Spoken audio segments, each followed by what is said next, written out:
வணக்கம். இந்த வீடியோவில் நம்ம எதை பற்றி பார்க்க போகிறோம் அப்படின்னா, வாக்களிக்கும் முறை அதை பற்றி தான் பார்க்க போகிறோம். ஏப்ரல் 23 தமிழக சட்டமன்ற தேர்தல் நடக்க போது நம்ம எல்லாம் ஓட்டு போட போகிறோம். 18 வயசுக்கு மேலே இருக்கிறவங்க எல்லாம் ஓட்டு போட போகிறோம். ஸோ பல்வேறு கட்சிகள் தங்களுடைய தேர்தல் அறிக்கைகள், பிரச்சாரங்கள் இதெல்லாம் ஒரு புறம் நடந்தாலும் மக்கள் எப்படி வாக்களிக்கிறாங்க அப்படிங்கிறது ஒரு புத்தகத்தில் ஹவு டு ஓட் அப்படின்ற மாதிரி ஒரு ஆர்டிக்கல் இருந்தது. அதை ஷார்ட் அண்ட் ஸ்வீட்டாக நான் சொல்ல ட்ரை பண்ணுறேன். நம்ம வாக்களிக்கிறப்ப நம்ம யோசித்து வாக்களிக்கிறோமா, இல்லை நம்மளுடைய உணர்ச்சிகள் தூண்டப்பட்டு வாக்களிக்கிறோமா அப்படிங்கிறது தான் அந்த புத்தகம் எழுதியிருக்குது. யோசித்து வாக்களிக்கிறோமா, இல்லை பயம் அல்லது கோபத்தில் வாக்களிக்கிறோமா அப்படின்னு நம்ம யோசித்து பார்த்தோம் அப்படின்னா, நம்ம மனசு என்ன சொல்லுது அப்படின்னா, நம்ம யோசித்து தான் நம்ம முடிவு பண்ணி தான் வாக்களிக்கிறோம் அப்படின்ற மாதிரி சொல்லும். ஆனால் பல நேரங்களில் நம்ம யோசித்து முடிவெடுப்பதில்லை, நம்மளுடைய உணர்ச்சிகள் தான் முடிவெடுக்குது. அதுதான் நிதர்சனமான உண்மையும் கூட. It's first reaction then only thinking. ஓகேங்களா? ஃபஸ்ட்டு ஒரு ரியாக்ஷன், அதுக்கப்புறம் தான் திங்கிங். இப்போ நாம் ஒரு இடத்துல போயிட்டே இருக்கோம், திடீர்னு ஒருத்தர் கூப்பிட்றாங்க அப்படின்ற மாதிரி நம்மளுக்கு ஒரு இன்டென்ஷன் திரும்பி பார்ப்போம். ஆனால் அது யாருமே கூப்பிட்ருக்க மாட்டாங்க. ஸோ அந்த இடத்துல ரியாக்ஷன் தான் ஃபஸ்ட்டு வருது. அதுக்கப்புறம் தான் நம்மளை யார் கூப்பிட போகிறாங்க அப்படின்னு திங்க் பண்ண தோணும். இந்த சேம் கான்செப்ட் தான் இந்திய ஜனநாயக தேர்தலையும் அதிகபட்சமாக இந்த மாதிரி தான் இருக்குது. எமோஷன்ஸ் தான் நம்மளை ஓட்டு போட வைக்கதே தவிர திங்கிங் நம்மளை ஓட்டு போட வைக்கவே இல்லை.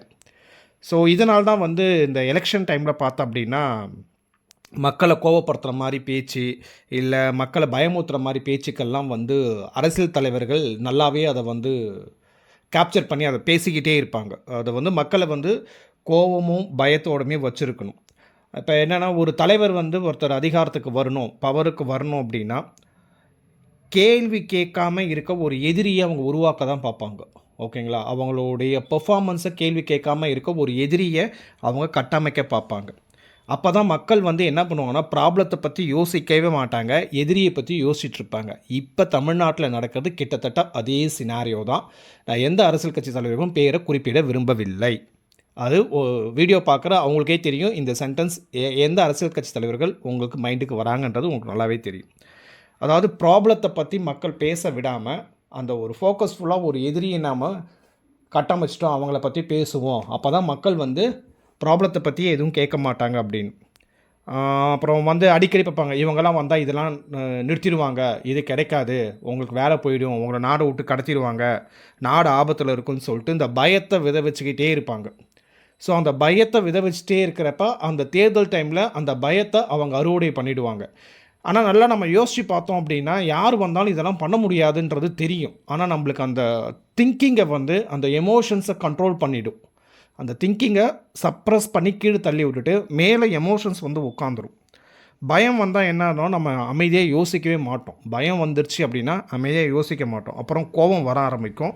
கோபம் வந்துச்சுன்னா ப்ராப்ளத்துக்கான சொல்யூஷனை நம்ம தேட மாட்டோம். ப்ராப்ளத்துக்கான சொல்யூஷனை தேடாமல் நம்ம யாரை ப்ளேம் பண்ணுறது அப்படின்றத மட்டும்தான் நம்ம யோசிப்போம். யாரை ப்ளேம் பண்ணுறது அப்படின்ற பற்றி மட்டும்தான் நம்ம யோசிப்போம்.